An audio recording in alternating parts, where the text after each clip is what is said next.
Morning all. I'd like to take you back to round 7.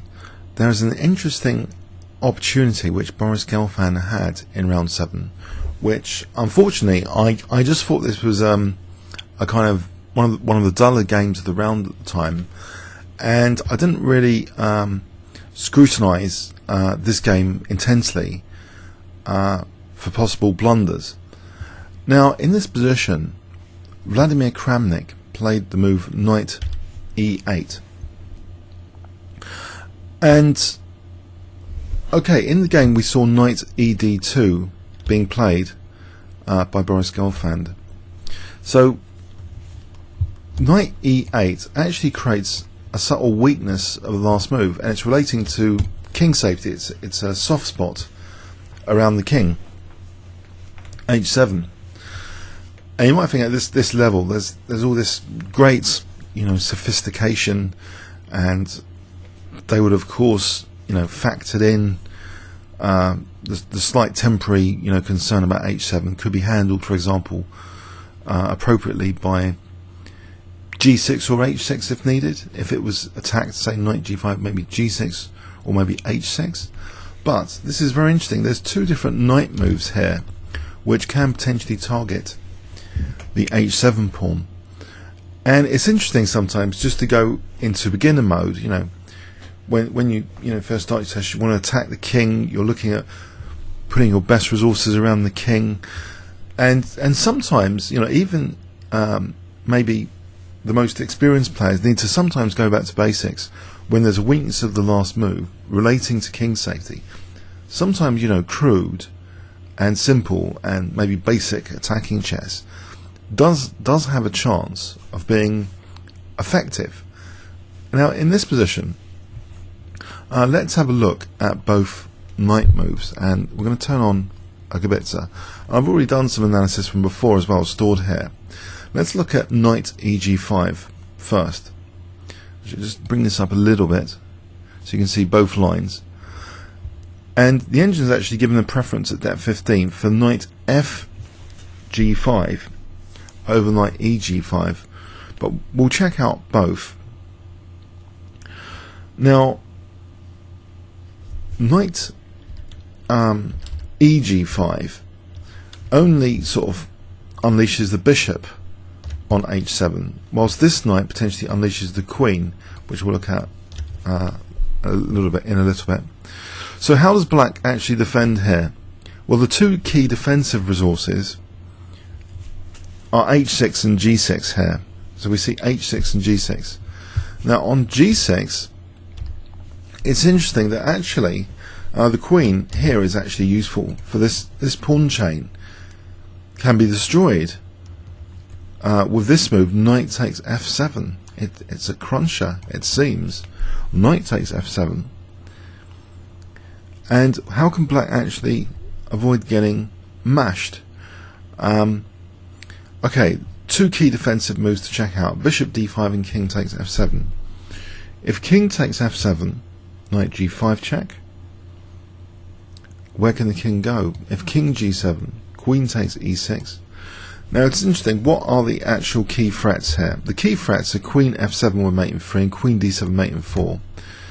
And it's actually difficult for black to apparently do much here. I'll see some alternative defences. The bishop's hanging as well. So knight f6, we can play check. This is apparently the strongest. Queen takes f6. And you can see this is pretty crunching stuff. I'll just get a little bit more of this, if possible. So you can almost see three things. It's absolutely crunching. White's threat now is knight f7 with a mate in 2 actually. Okay, so for example, let's say queen here, for example, check, and then mate here or here. Okay, so this isn't so hot. This position. Well, where else could the king have gone? It doesn't look great. If king f6, we can drag the king up the board. In this position,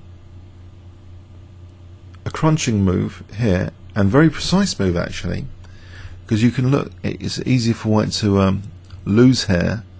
It's just sacking that knight, but queen h3, and now the threat is queen h4 mate. So how does black defend this? Let's try h5 to give the king h6, but this creates a weakness of the last move here. And actually in this position queen e6 is crunching, it seems. How does black defend g6 now? Now if knight f6, check, and then we take on f6, and this is absolutely crushing because there's a double attack, threatening mate and threatening the bishop. So say queen e8, we can just take the bishop here, and in this position, you know, it's massive advantage for white, massive. Not just 2 pawns up, but king safety is a major issue still, and in fact this is getting really, really bad, this sort of thing, where it's just a winning another pawn, and still on g6 the black's got no time for anything. So that's pretty horrible stuff. So this all stems, if we go back, so what's happened here with this line, this was the knight eg5 line, so the queen just sits on e2, being a danger to these 2 pawns. It was often said of Tao games that, you know, Tao was asked, you know, how comes people are starting to draw, and he said something like this: they're starting to defend key squares around their king. It really is a factor that you know, even with the great sophistication of today's chess, that, you know, a move like knight e8 just reminds us, it's a wake-up call to king safety being an absolutely major issue. Okay, but let's try now, instead of g6, let's try h6. This is a better try. But now there's a move which Boris Gelfand in the press conference missed, and he was looking at this position, he was spending a lot of time. And this is part of the reason why this game is a secret treasure, because the subsequent course of events may have been influenced by the fact that he did spend a lot of time in this position trying to see the possibilities. And the rest of the game kind of anticlimax after, as a lot of pieces got exchanged. I just thought it was a dull drawn game, but this was the exciting moment, which really shows, you know, the brutality of chess, and this is within a drawn game. So there's instructive moments of even the most boring drawn games potentially, and you know, this is one of them. So h6 shows actually that this pawn chain can still be tactically undermined, and this looks fairly novel now. This is, if we take the concept of using best resources around the opponent's king, what are our best resources? What are the soft spots? Put the best resources in touch with the soft spots. And you might throw in, as an experiment, this bishop g6, which the engine comes up with in a millisecond. Bishop g6 is really undermining both of these soft spots now, leaving 2 pieces hanging. So what is going on here? Well, if hg, knight takes g5, now white is threatening, I believe, queen h5, but let's just do a check. Well, actually the immediate more concrete threat is bishop takes f7 check now. A secondary threat might actually be queen g4, apparently. And in fact queen h5, believe it or not, is not a major threat, immediate threat. So how does black defend bishop f7? Well, it's tricky. It is tricky. Let's try knight f6, allowing bishop f7, of course. And in this position, bishop takes e6. Okay, now is this position actually clear? Well, white is now threatening, I believe, knight f7 check, winning the bishop. Nope. White is now threatening, let's see, queen d3 or queen c2. Okay, now why is that? Why is that much stronger? Let's just do a quick check here. So queen d3, with the idea of knight f7, and that's absolutely much more crushing than the immediate knight f7. But knight f7 is also pretty dangerous. So in this position, this is a really dangerous position. Let's give an example, a simple example, queen f8, just to try and get a little bit of a grip on the basics here. It's the check, it's not winning the bishop now. Knight takes. Okay, queen c7 check here. Okay, now this might explain why even Boris Gelfand, the very, very strong grandmaster, didn't really understand bishop g6, that there's other stuff and other loose pieces around in the picture here, that if white picks up, white is simply material up. Not all the roads here lead to some sort of mating attack. So this was quite different. This is just winning material. So what has white sacrificed? In this position after h6, bishop g6. Okay, so we're trying hg5 here, knight takes g5, and alright, so this is a really quite a dangerous position. So we saw that knight f6, we take here, and this looks to be really bad for black, whatever black does. So say g6 now, queen d3 on g6, bishop f7. It's just dismantling black's king position. If white's getting material now, it's going to be a big material advantage. Here even queen takes e4 is sufficient, that's clear. Okay, so this is very troublesome, this position. Even this position, a bishop down here, is really troublesome, because g6 again is a big problem, and this is now getting back material. I think starting to get back material because there's a loose rook here.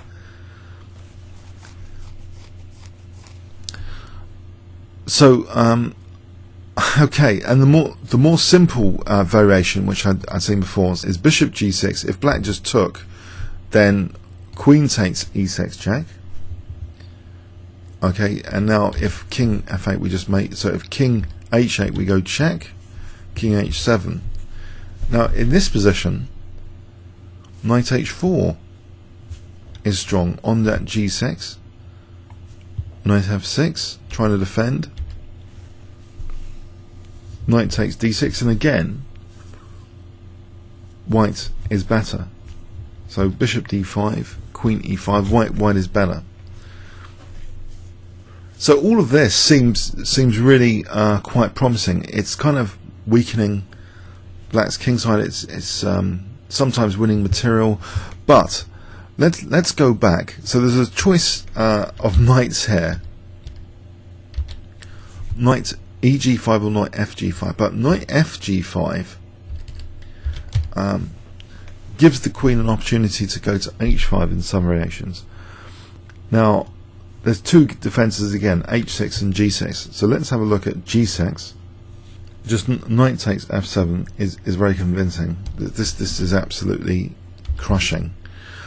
So we'll go with h6 here. Now in this position, there's this new resource. We've made way, a distinctive resource from before. We've made way for the queen h5, kind of using one's best resources around the squares of the opponent's king kind of principle, which I remember using in the Lloyd's Junior tournament of 1989, which I won. Just trying to put pieces around the opponent's king, basically. And it seems, this back to basics was an opportunity in this game. It's just going back to basics, crude basics, just putting the queen, trying to put the queen near the soft spots of the opponent's king. It's remarkably effective chess in this position because of this knight e8, this creating some weaknesses of the last move around soft spots. Crude but effective. How does actually black defend? Also, I mean, we can note in this position that these pieces are not postured kind of defend these soft spots easily, because this rook's also cutting out queen c7 as a defense for f7. So the soft spot defense situation is pretty critical here. Now if hg5, knight takes g5, horrible threats, okay, like queen f7. Okay, now let's imagine knight f6, check. Now in this position, knight takes e6, okay, threatening mate, and that's trying to be defended, and we win this piece here. But actually we've got a loose knight here, so black playing rook b8, and where can the queen go? The queen actually, if queen c6, it seems that's not as strong as just taking on g7 now. So queen c6 we just take here. It's white's advantage apparently is less than the pawn's worth. So white goes in more accurately, it seems, for queen takes g7, knight takes, and we have this situation which is like plus 1.23 here. You can see it's pretty good. It's pretty good. But again, it's not a mating thing, but we've got so many pawns now for the piece. We've collected like 5 pawns for the knight, even after exchanging those two, 5 pawns for the knight. So this should be pretty good for white. So that's that line. So with some distinctive attacking resources, knight fg5 as you expect, the creation of queen h5 as a resource. So let's go and have a look at h6 again here. So queen h5, how does actually black defend the soft spots? g6, we you know, it's just hopeless. We just take here. All the threats are still there, and in fact, this is even worse. Before we can actually lose the queen here. Great. So there's no, you know. Let's try f5. Now here white actually can a lot of crushing moves, but bishop c4. Let's go with that. Taking, check. Queen takes f5, threatens mate. If h takes, knight takes, threatening mate again. If knight f6, again in this position, okay, rook c6. Okay, what is actually white threats thing now? Well, rook takes and knight f7 is a major threat, surely. Rook takes d6 is a major threat. And here, you know, black's kind of overloaded. If, say, queen f8, we just take on d6. We've got this knight f7. It's just, you know, it's like this back to basics campaign here. So maybe, you know, this is instructive for our own games, that sometimes there's a particularly critical weakness of the last move relating to king safety, and then, you know, we can take out you know, this kind of beginner's view of the position. Why don't we just go on the attack crudely, because at minimum there's an investigation for how these generate weaknesses. Now I guess, you know, there's an assumption maybe that sometimes if the attack doesn't mean anything, then you know, white's got some structural issues in the longer term. This isolated queen's pawn, the attack can be repelled, but you know, here the attack's not going backwards, it's all going forwards. There's no stopping it. After either move seems promising, in fact, and the engine evaluation here at depth 18 of my very slow computer is that actually they're weighted almost the same. In terms of value here, depth 19, they're weighted the same, plus 1.43. So in the game we just see a retreat, which is I think after some great thought, and then the game fizzled out very rapidly. But it was because I think of this thing, that this huge thing which was trying to be investigated. But I think, yeah, the key resource which was missed by Boris in his calculations. In this position, knight fg5, g h6. Well, here there's queen h5, and on knight eg5, h6. This is for me the most beautiful resource that exists. This bishop g6. That's my favourite here. Bishop g6. It's like we've also got an element of pawn chain undermining. In the mechanics of pawn chain undermining, if you get rid of the base of the chain, which is this one, you can expect a knock-on effect like e6. So bishop g6 really undermines black's pawn chain by force. Let's have a quick look at bishop takes f3. We can take here. If we go here, now we can just take with the queen. This is immune because of the mate here. Okay, so that's no big deal. And if knight f6, well, we've netted material. Knight takes e6. That's brilliant as well, of course. So it's amazing that, you know, sometimes this crude stuff really it's justified because there was a weakness. It is an opportunity for the attack, basically.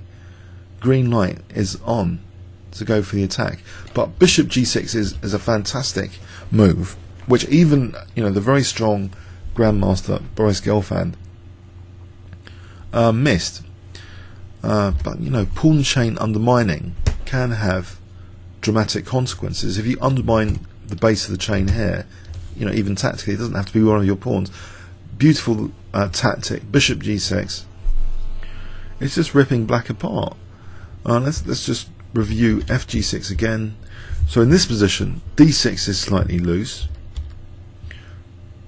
and also g6 is slightly loose, and the killer move here is actually, well, d6 is actually for the moment protected by e8. So knight h4 leaves black in a very difficult situation where there's too much pressure on both g6 and d6. So knight f6, we could just take here, bishop d5, queen e5, and white's doing very well in this position. Okay, so there's some lesson here for sophistication in chess. We can maybe sometimes get overly sophisticated, and when the opponent plays knight e8, maybe it's good to go back to caveman mentality, combined with a little bit about pawn chains as well, undermining pawn chains. This is a basic pawn chain around the opponent's king here to be undermined at the base as well. And you know, this knight takes f7 or undermining it with these other tactical ideas, very beautiful to just blow up the pawn chain as well.